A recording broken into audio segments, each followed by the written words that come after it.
أعوذ بالله من الشيطان الرجيم. بسم الله الرحمن الرحيم.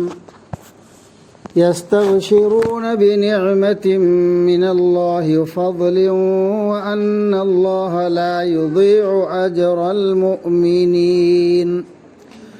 الذين استجابوا لله والرسول من بعد ما أصابهم القرح للذين أحسنوا منهم واتقوا أجر عظيم. الذين قال لهم الناس إن الناس قد جمعوا لكم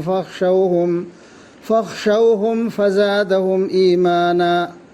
وقالوا حسبنا الله ونعم الوكيل. فانقلبوا بنعمة من الله وفضل لم يمسسهم سوء واتبعوا رضوان الله والله ذو فضل عظيم. إنما ذلكم الشيطان يخوف أولياءه فلا تخافوهم وخافون إن كنتم مؤمنين. ولا يحزنك الذين يسارعون في الكفر إنهم لن يضروا الله شيئا يريد الله ألا يجعل لهم حظا في الآخرة ولهم عذاب عظيم. إن الذين اشتروا الكفر بالإيمان لن يضروا الله شيئا ولهم عذاب أليم. ولا يحسبن الذين كفروا أنما نملي لهم خير لأنفسهم إنما نملي لهم ليزدادوا إثما ولهم عذاب مهين.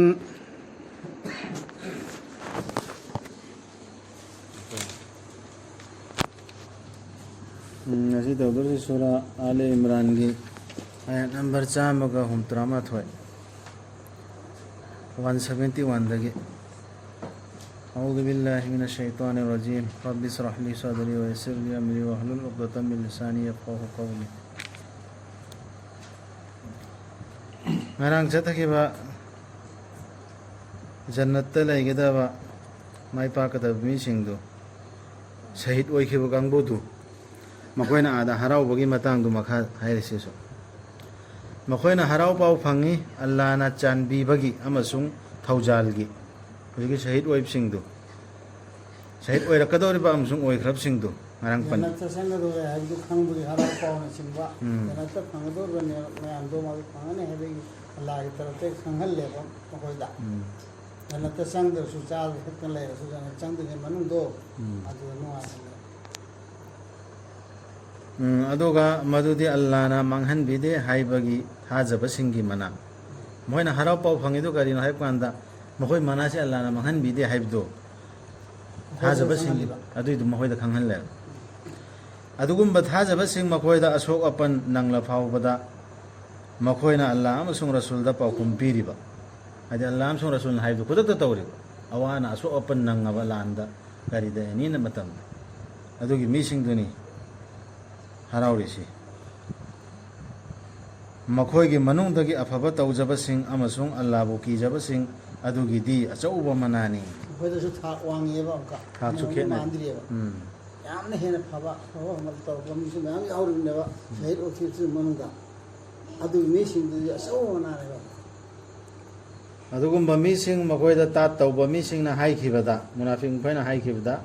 tasenamak mi punchin nakhra na koigi mayokta haina koi mayokta mi meamu khanna khren haina koi bon haidroi koi siraso haina bane quran de chingthokna ba aduna makoi bu kiyu sumaina hayaba munafiq sing duna adubu maduna hengal hanki makoi gi thajabadum aduga makoina haiki okle koi gi di Allah na madi khaidagi phaba asin arang adu haibadani hena iman du hena iman da kansile shin bi hele Jadi ada mana pengetahuan kanggus. Aduna makoina halakhi Allah na chanbiba amasung magi thaujal galwaina na ꯐꯠꯇꯕ ꯑꯃꯠꯇꯅ ꯃꯈꯣꯏꯕꯨ ꯁꯣꯛꯈꯤꯗꯅ ꯁꯣꯛꯄꯁꯨ ꯂꯩꯗꯤ ꯁꯨꯡꯂꯩ ꯂꯩꯇꯅ ꯑꯗꯨꯝ ꯂꯥꯟꯗ ꯖꯣꯏꯗꯅ ꯍꯜꯂꯛꯄꯁꯨ ꯌꯥꯎꯔꯤꯅꯤ ꯁꯤꯅ ꯍꯜꯂꯛꯑꯁꯨ ꯑꯜꯂꯥꯍ ꯃꯅꯥꯛꯇ ꯃꯉꯣꯟꯗ ꯐꯠꯇꯕꯗꯨꯅꯗꯤ ꯁꯣꯛꯈꯤꯗ꯭ꯔꯦꯕ ꯃꯤꯒꯤ ꯋꯥꯀꯥꯏ ꯋꯥꯊꯤꯟ ꯃꯌꯥꯝꯗꯨꯅ ꯁꯣꯛꯈꯤꯗ꯭ꯔꯦ ꯃꯈꯣꯏꯅ ꯊꯤꯖꯈꯤ ꯑꯜꯂꯥꯍꯅ ꯄꯦꯟꯕꯤꯕꯗꯨꯇ ꯀꯅꯥꯒꯨꯝꯕ ꯑꯝꯇ ꯆꯤꯟ ꯉꯝꯕꯤ ꯇꯥꯟꯅꯔꯨꯗ꯭ꯔꯦ ꯄꯥꯎꯈꯨꯝ ꯄꯤꯅꯔꯨꯗ꯭ꯔꯦ ꯑꯜꯂꯥꯍꯅ ꯍꯥꯏꯕꯗꯨꯇ ꯏꯜꯂꯒ ꯑꯁꯣꯛ ꯑꯄꯟ ꯅꯪꯗꯕꯤꯗ ꯑꯜꯂꯥꯍ ꯃꯅꯥꯛꯇ ꯂꯥꯛꯑꯦ ꯍꯥꯏꯕꯁꯨ ꯌꯥꯏ ꯃꯈꯣꯏꯅ ꯉꯥꯏꯔꯝꯃꯤꯁꯦ ꯑꯜꯂꯥꯍ ꯃꯈꯣꯏꯅ ꯇꯥꯜꯂꯝꯃꯤꯁꯦ ꯊꯤꯖꯔꯝꯃꯤꯁꯦ ꯑꯜꯂꯥꯍꯅ ꯌꯥꯕꯤꯅꯕꯗꯨꯇ ꯊꯤꯖꯈꯤ ꯑꯜꯂꯥꯍꯗꯤ ꯑꯆꯧꯕ ꯊꯧꯖꯥꯜꯒꯤ ꯃꯄꯨꯅꯤ ꯁꯨꯞꯅꯒꯤ ꯁꯩꯇꯥꯟ ꯈꯛꯇꯅ ꯀꯤꯍꯟꯅꯕ ꯍꯣꯠꯅꯕꯅꯤ ꯃꯥꯒꯤ ꯃꯤꯆꯪꯁꯤꯡꯕꯨ ꯁꯩꯇꯥꯟꯒꯤ ꯃꯤꯆꯪꯁꯤꯡꯁꯦ ꯁꯩꯇꯥꯟꯅ ꯀꯤꯍꯟꯅꯕ ꯍꯣꯠꯅꯩ ꯃꯤꯆꯪ ꯍꯥꯏꯅ ꯍꯥꯏꯔꯤꯁꯦ ꯁꯤꯗ ꯑꯧꯂꯤꯌꯥꯒꯤ ꯑꯥꯔꯊꯅꯦꯕꯀꯣ ꯑꯧꯂꯤꯌꯥꯁꯤ ꯋꯥꯂꯤꯁꯤꯡ ꯍꯥꯏꯕꯅꯤ ꯋꯥꯂꯤꯒꯤ ꯄ꯭ꯂꯨꯔꯦꯜꯅꯤ ꯑꯗꯣ ꯑꯧꯂꯤꯌꯥꯁꯤ ꯋꯥꯂꯤ ꯍꯥꯏꯕꯁꯤ ꯑꯜꯂꯥꯍꯒꯤꯁꯨ ꯋꯥꯂꯤ ꯂꯩ ꯁꯩꯇꯥꯟꯒꯤꯁꯨ ꯋꯥꯂꯤ ꯂꯩ ꯁꯩꯇꯥꯟꯒꯤ ꯑꯣꯛꯇꯕꯁꯤꯡꯁꯤꯅ ꯁꯩꯇꯥꯟꯒꯤ ꯋꯥꯂꯤ ꯁꯩꯇꯥꯟꯒꯤꯁꯨ ꯃꯔꯨꯞ ꯑꯗꯒꯤ ꯑꯜꯂꯥꯍꯒꯤ ꯋꯥꯂꯤꯅ ꯑꯋꯣꯛꯄꯁꯤꯡ ꯑꯐꯕꯁꯤꯡꯗꯣ ꯑꯗꯣ ꯁꯩꯇꯥꯟꯒꯤ ꯋꯥꯂꯤꯁꯤꯡꯗꯣ ꯑꯗꯨꯒꯤꯁꯤꯡꯗꯨꯗ ꯁꯩꯇꯥꯟꯅ ꯀꯤꯍꯜꯂꯛꯄꯅꯦ ꯑꯗꯨꯅ ꯀꯤꯔꯨꯒꯅꯨ ꯃꯈꯣꯏꯕꯨ ꯇꯧꯔꯤꯕꯁꯨꯡ ꯑꯩꯕꯨ ꯀꯤꯌꯨ ꯍꯥꯏꯗꯤ ꯑꯜꯂꯥꯍꯕꯨ ꯀꯤꯌꯨ ꯅꯈꯣꯏꯅ ꯊꯥꯖꯕꯁꯤꯡ ꯑꯣꯏꯔꯕꯅꯤ ꯋꯥꯈꯜꯗ ꯀꯤꯈꯤꯕ ꯋꯥꯈꯜ ꯂꯥꯛꯏꯗꯣ ꯀꯔꯝ ꯀꯤꯕꯅꯣꯕ ꯃꯈꯣꯏꯅ ꯁꯔꯧ ꯇꯧꯔꯛꯏꯗꯨ ꯑꯩ ꯃꯤ ꯃꯌꯥꯝ ꯄꯨꯟꯁꯤꯟꯈ꯭ꯔꯦ ꯃꯤꯇꯤꯡ ꯇꯧꯈ꯭ꯔꯦ ꯅꯈꯣꯏ ꯁꯣꯏꯗꯅ ꯆꯩ ꯆꯥꯔꯅꯤ ꯑꯗꯨꯅꯤ ꯑꯗꯥꯅꯤ ꯅꯠꯇ꯭ꯔ ꯍꯠꯈ꯭ꯔꯅꯤ ꯔꯁꯨꯜꯒꯤ ꯃꯇꯝꯗꯁꯨ ꯇꯧꯈ꯭ꯔꯤ ꯅꯠꯇ꯭ꯔ ꯍꯧꯖꯤꯛꯁꯨ ꯇꯧꯗꯣꯔꯤꯃꯤ ꯑꯗꯨꯝ ꯀꯌꯥ ꯅꯠꯇ꯭ꯔꯣ ꯑꯗꯨ ꯀꯤꯔꯨꯅꯣ ꯍꯥꯏꯅ ꯑꯩꯈꯣꯏ ꯃꯔꯤ ꯃꯇꯥ ꯊꯥꯗ ꯆꯪꯍꯜꯂꯣꯏꯗꯧꯔꯦ ꯆꯥꯍꯜꯂꯣꯏꯗꯧꯔꯦ ꯅꯠꯇ꯭ꯔ ꯅꯆꯥꯅꯁꯨ ꯇꯥꯟꯊꯣꯔꯛꯀꯗꯧꯔꯦ ꯁꯨꯀꯤ ꯀꯤꯔꯨꯅꯣ ꯑꯜꯂꯥꯍ ꯈꯛꯇ ꯀꯤꯌꯣ ꯑꯩꯈꯣꯏꯕꯨ ꯀꯤꯔꯗꯤ ꯑꯜꯂꯥꯍꯕꯨ ꯀꯤꯗ꯭ꯔꯦꯕ ꯑꯩꯕꯨ ꯀꯤꯌꯨꯁꯤꯅꯦꯕ ꯇꯧꯔꯤꯕꯁꯨꯡ ꯑꯩꯕꯨ ꯀꯤꯌꯨ ꯅꯈꯣꯏꯅ ꯀꯔꯤꯒꯨꯝꯕ ꯏꯃꯥꯟ ꯋꯥꯂꯥ ꯃꯨꯁꯂꯤꯝꯅꯦꯅ ꯑꯣꯏꯔꯗꯤ ꯊꯥꯖꯕ ꯑꯣꯏꯔꯗꯤ ꯑꯜꯂꯥꯍ ꯈꯛꯇ ꯀꯤꯌꯣ ꯁꯤ ꯌꯥꯝ ꯈꯟꯊꯒꯗꯕ ꯆꯦꯛꯁꯤꯟꯒꯗꯕ ꯌꯥꯏ ꯅꯪꯕꯨ ꯋꯥꯍꯜꯂꯨꯒꯅꯨ ꯑꯣ ꯃꯨꯍꯝꯃꯗ ꯁꯜꯂꯜꯂꯥꯍꯨ ꯑꯂꯩꯍꯤ ꯋꯁꯜꯂꯝ ꯊꯥꯖꯗꯕꯗ ꯍꯣꯠꯆꯤꯟꯕꯁꯤꯡꯗꯨꯅ ꯀꯨꯐꯨꯔꯣꯝꯗ ꯀꯟꯅ ꯍꯣꯠꯆꯤꯜꯂꯤꯕ ꯀꯥꯡꯕꯨꯗꯨꯅ ꯀꯩꯁꯨ ꯅꯁꯥ ꯋꯥꯍꯜꯂꯨꯅꯣ ꯔꯁꯨꯜꯗ ꯍꯥꯏꯔꯤꯕ ꯃꯇꯝꯗꯨꯕꯨꯗꯤ ꯍꯧꯖꯤꯛ ꯑꯩꯈꯣꯏꯗꯁꯨ ꯑꯗꯨꯏꯗꯨꯅ ꯏꯁꯥꯁꯤ ꯋꯥꯍꯜꯂꯨꯅꯣ ꯒꯝꯆꯥꯔꯨꯅꯣ ꯇꯁꯦꯡꯅꯃꯛ ꯃꯈꯣꯏꯅ ꯀꯩꯗꯧꯅꯨꯡꯗꯁꯨ ꯁꯣꯛꯍꯜꯂꯣꯏ ꯑꯜꯂꯥꯍꯗ ꯀꯔꯤ ꯑꯃꯠꯇ ꯁꯤꯅꯤ ꯊꯥꯖꯕ ꯑꯃꯒꯤ ꯑꯣꯏꯒꯗꯕ ꯏꯃꯥꯟ ꯋꯥꯂꯥ ꯃꯨꯁꯜꯃꯥꯟ ꯑꯃꯅ ꯑꯣꯏꯒꯗꯕ ꯀꯔꯤꯗꯨꯅꯤ ꯇꯥꯛꯏꯁꯦ ꯑꯜꯂꯥꯍꯅ ꯅꯤꯡꯕꯤꯈ꯭ꯔꯦ ꯃꯈꯣꯏꯗ ꯄꯤꯗꯅꯕ ꯁꯔꯨꯛ ꯑꯃꯠꯇ ꯑꯈꯦꯔꯠꯇ ꯃꯈꯣꯏꯒꯤꯗꯤ ꯑꯆꯧꯕ ꯗꯟꯗꯤꯅꯤ कन्न को फुरुम तो कन्न चेंसिल बसुम वकाइदा तौद लेरी मीदो अदुदा करिंता अदुगी दमकना मथासु सारोनु करिंता किनो अल्लाह खरता कियो करिगिनो मखोगी सरुकने अमत अखेरत तमत थमद्रे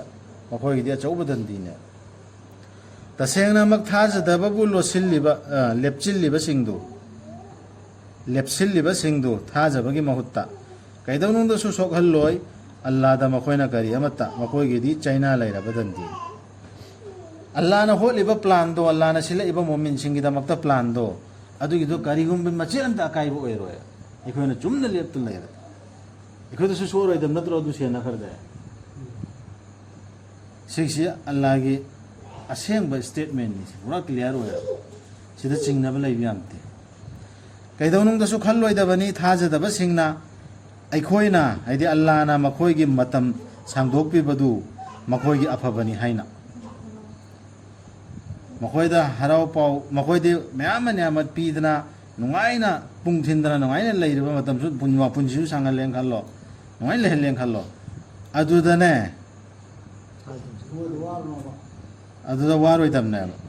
अफबनी हाइना खल्लोइदमने अखोइना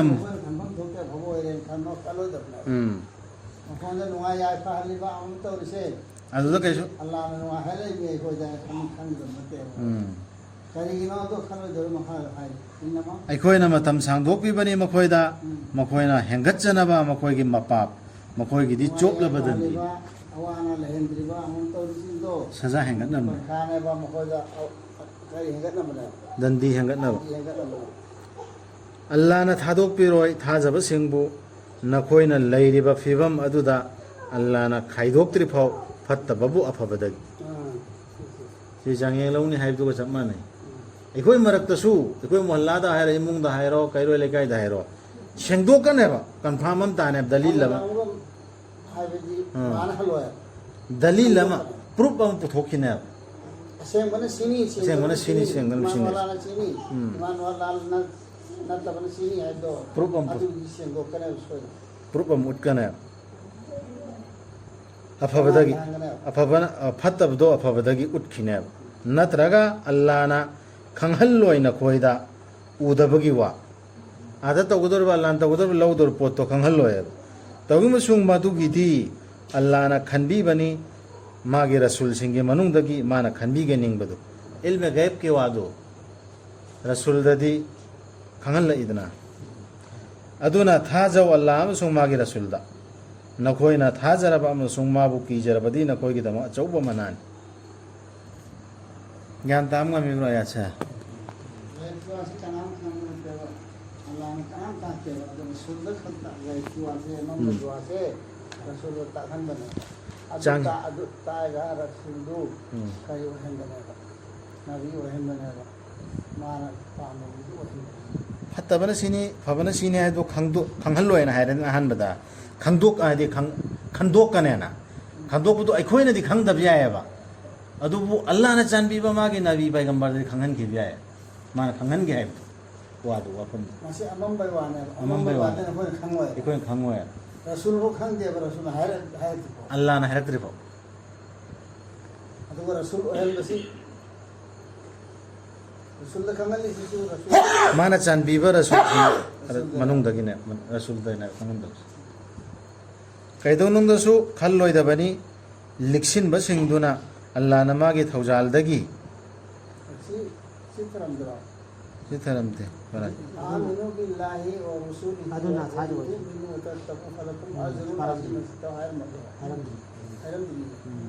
मुंडी बुदी मखाद अदुना थाजाव अल्लाह अमसुंग मागे रसूलदा नखोइना थाजरबा अमसुंग माबु कीजरबदी नखोइगी दमक अचौबा मनानी कैदौनुंगदसु खल्लोइदबनी लिक्सन बसिंगदुना अल्लाह ना मागी थौजालदगी मखोइदा पिबिखिबदु मदुदी लिक्सिन बा हाइबसी मखोइगी दमक हेना फबनी हाइना खल्लोइदना अली पुलिसना हाबि माल याम लेरदी लिक्सिन लिदम इसा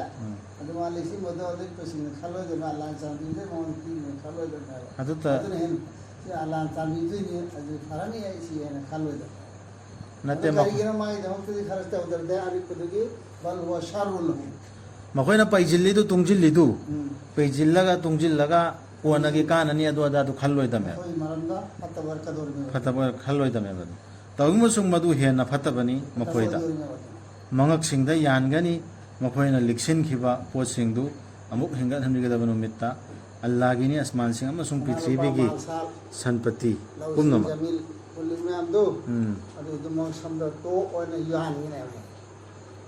अल्लाह दी नखोइना तौरिबदु के पाउ फंगलिबनी हाइदे दरकार लई मफमद सिजिनददन लि मफम मी इमतुनी हायस दरकार लई तबद पंग बैद पिथोपदुदी अदुसु यादेदना सोइदना मक तारबनी अल्लाह ना मखोइना यहूदी सिंगना हाइखिबा वादु सेनमक अल्लाह दी हां करी अल्लाह इदमुक्तनी मिरासु समावाति वल अर्दि हाई खरे पृथ्वी भी संपत्ति पुनः म अल्लाह दी सी हाई खरे नखोइना तौरिबदु की पाउ फंगलिबनी सोइदना मक तारबनी अल्लाह ना मखोइना यहूदी सिंगना हाई खिबा वादु तसेनमक अल्लाह दी लाइरबनी अदुगा इखोइदी इना खुनबनी अखोइना हाइदे अल्लाह ना इसिनदुना थमगनी मखोइना हाई खिबदु अमसुंग मखोइना नबी सिंगबु चुमदना हाट खिबदु अदुगा अल्लाह ना हाइगनी महाउ तंगलो अचाक मईगी दंदीगी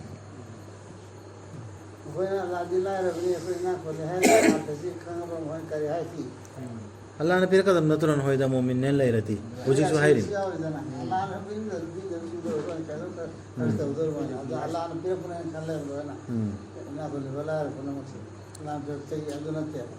मान अदु तोरोगा महल लगा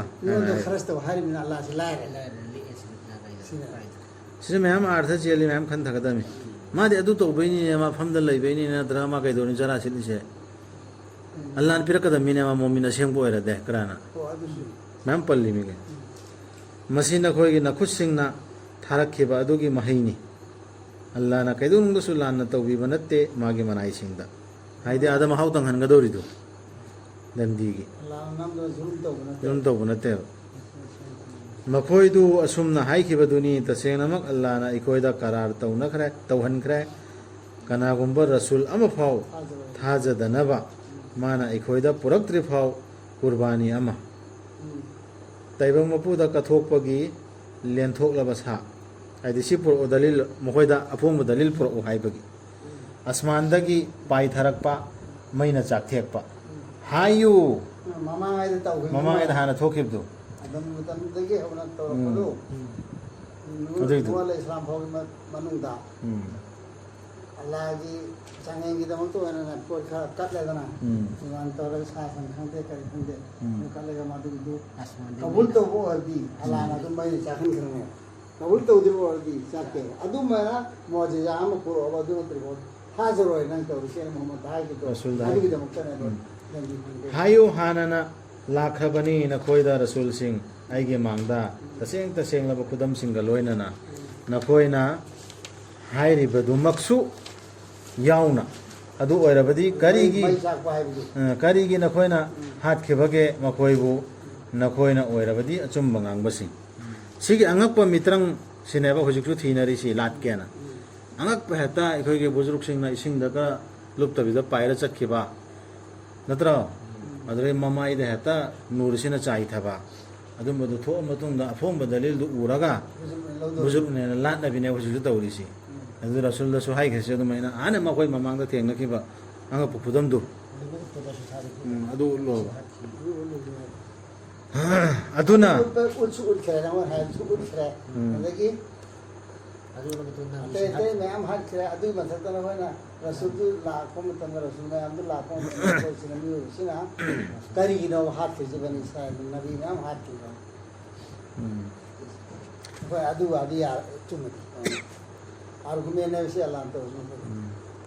ꯑꯗꯨꯅ ꯃꯈꯣꯏꯅ ꯅꯪꯕꯨ ꯌꯥꯗ꯭ꯔꯕꯗꯤ ꯌꯥꯈꯤꯗꯕꯅꯤ ꯃꯈꯣꯏꯒꯤ ꯃꯃꯥꯡꯒꯤꯁꯤꯡꯅꯁꯨ ꯂꯥꯛꯈꯤꯕꯅꯤ ꯃꯈꯣꯏꯗ ꯃꯈꯣꯏꯒꯤ ꯔꯁꯨꯜꯁꯤꯡ ꯗꯂꯤꯜꯁꯤꯡ ꯑꯣꯏ ꯑꯏꯕ ꯑꯥꯏꯟꯁꯤꯡ ꯑꯃꯗꯤ ꯃꯉꯥꯜ ꯁꯟꯗꯣꯛꯄ ꯂꯥꯏꯔꯤꯛꯀ ꯂꯣꯏꯅꯅ ꯁꯤ ꯌꯥꯈꯤꯗꯕꯅꯦꯕ ꯍꯥꯟꯅꯁꯨ ꯑꯥꯏꯟ ꯂꯣꯁꯨ ꯏꯈ꯭ꯔꯦ ꯑꯩꯈꯣꯏ ꯀꯨꯔꯥꯟꯁꯤꯗ ꯂꯣꯁꯨ ꯌꯥꯎꯔꯦꯀꯣ ꯆꯠꯀꯗꯕ ꯑꯥꯏꯟ ꯑꯗꯨꯗꯒꯤ ꯃꯉꯥꯜꯁꯨ ꯌꯥꯎꯔꯦ ꯃꯉꯥꯜꯗꯨꯅ ꯅꯣꯂꯦꯖ ꯈꯟꯊꯔꯒ ꯕꯨꯙꯤ ꯂꯧꯁꯤꯡ ꯁꯥꯏꯟꯁꯀꯤ ꯑꯣꯏꯕ ꯗꯨꯅꯤꯌꯥꯒꯤ ꯑꯗꯨꯝꯕ ꯂꯥꯏꯔꯤꯛ ꯁꯤꯒꯤ ꯀꯨꯔꯥꯟꯁꯤꯒ ꯃꯥꯟꯅꯕ ꯃꯌꯥꯝ ꯂꯥꯛꯈ꯭ꯔꯦ ꯑꯗꯨꯗ ꯌꯥꯈꯤꯗ꯭ꯔꯕꯅꯦꯕ ꯊꯋꯥꯏ ꯈꯨꯗꯤꯡꯃꯛ ꯁꯤꯕꯒꯤ ꯃꯍꯥꯎ ꯇꯪꯒꯗꯕꯅꯤ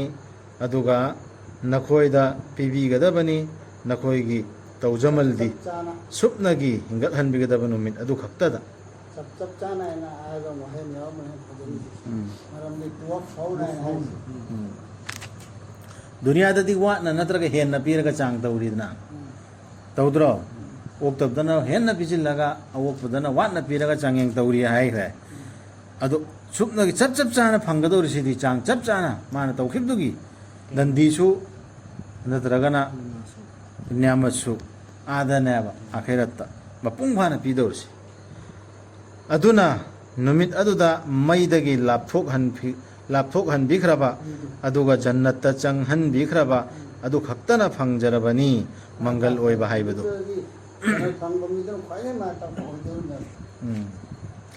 ꯇꯥꯏꯕꯪ ꯄꯨꯟꯁꯤꯕꯨ ꯀꯔꯤꯅꯣ ꯅꯨꯡꯉꯥꯏꯖꯕ ꯅꯠꯇꯅ ꯁꯦꯔꯥꯟꯅꯅ ꯊꯥꯖꯕꯗ ꯁꯦꯔꯥꯟꯅꯅ ꯉꯥꯏꯍꯥꯛꯇꯪ ꯃꯣꯟꯗꯔꯪ ꯁꯥꯟꯅꯕꯗꯨ ꯅꯨꯡꯉꯥꯏꯕꯗꯨ ꯑꯗꯨꯝꯕꯅꯦ ꯇꯥꯏꯕꯪ ꯄꯨꯟꯁꯤꯁꯤ ꯅꯈꯣꯏꯕꯨ ꯁꯣꯏꯗꯅ ꯆꯥꯡꯌꯦꯡ ꯁꯤ ꯍꯌꯦꯡ ꯇꯧꯔꯁꯤꯔꯣ ꯇꯥꯛꯀꯗꯕꯅꯦ ꯍꯥ ꯂꯣꯏꯗꯧꯔꯕꯣ ꯍꯣꯏ ꯋꯥꯠꯂꯤ ꯈꯔ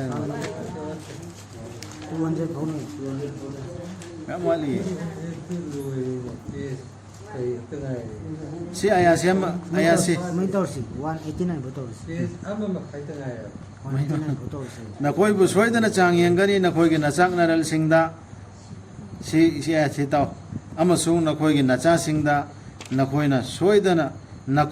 ꯁꯣꯏꯗꯅ ꯇꯥꯒꯅꯤ ꯅꯈꯣꯏꯒꯤ ꯃꯥꯡꯗ ꯂꯥꯏꯔꯤꯛ ꯐꯪꯈ꯭ꯔꯕꯁꯤꯡ ꯑꯃꯗꯤ ꯁꯤꯔꯤꯛ ꯇꯧꯕꯁꯤꯡꯗꯒꯤ ꯅꯥꯔꯕ ꯋꯥꯍꯩ ꯀꯌꯥ ꯇꯥꯅꯤꯡꯗꯕ ꯋꯥ ꯃꯌꯥꯝ ꯑꯃ ꯄꯤꯟ ꯊꯤꯜꯂꯛꯄꯗꯨ ꯑꯗꯨꯏꯗꯨ ꯁꯤ ꯆꯥꯡꯌꯦꯡꯅꯦ ꯑꯗꯨꯕꯨ ꯅꯈꯣꯏꯅ ꯈꯥꯡꯖꯔꯕ ꯑꯃꯁꯨꯡ ꯑꯜꯂꯥꯍꯕꯨ ꯀꯤꯖꯔꯕ ꯐꯣꯡꯅ ꯌꯥꯎꯔꯦꯀꯣ ꯑꯗꯨꯕꯨ ꯇꯁꯦꯡꯅꯃꯛ ꯃꯁꯤꯗꯤ ꯄꯨꯛꯅꯤꯡ ꯆꯞ ꯌꯨꯡꯅ ꯂꯦꯞꯀꯗꯕ ꯊꯕꯛꯁꯤꯡꯒꯤ ꯃꯅꯨꯡꯗꯒꯤꯅꯤ ꯌꯥꯝꯅ ꯀꯟꯕ ꯄꯋꯥꯔ ꯀꯟꯕ ꯃꯤꯒꯤꯅꯦ ꯈꯥꯡ ꯉꯝꯒꯗꯕꯁꯦ ꯑꯗꯨꯝ ꯃꯤꯅ ꯈꯥꯡ ꯑꯗꯨꯏ ꯃꯤꯗꯨꯅꯅꯦ ꯁꯤꯛꯁꯤ ꯆꯥꯡꯌꯦꯡꯅꯦꯕ ꯊꯃꯣꯏꯗ ꯀꯛ ꯊꯤꯟꯕ ꯋꯥꯍꯥ ꯋꯥꯏ ꯈꯥꯡ ꯉꯝꯗꯦꯗꯅ ꯑꯗꯨꯗꯒꯤ ꯅꯆꯥꯅꯁꯨ ꯃꯥꯡ ꯇꯥꯛꯄ ꯑꯁꯤ ꯑꯅꯥ ꯊꯣꯛꯄ ꯃꯥꯜ ꯆꯥꯡ ꯋꯥꯠꯄ ꯁꯤ ꯆꯥꯡꯌꯦꯡ ꯑꯆꯧꯕꯅꯦ ꯁꯤ ꯄꯣꯠꯇꯨ ꯇꯧꯔꯁꯤꯁꯦ ꯍꯌꯦꯡ ꯂꯣꯏꯁꯤꯟꯁꯦ ꯃꯣꯏ ꯅꯨꯄꯤ ꯃꯈꯣꯏ ꯕꯤꯔꯤ ꯕꯤꯔꯤ ꯁꯣꯟꯅꯔꯛꯑꯅꯤ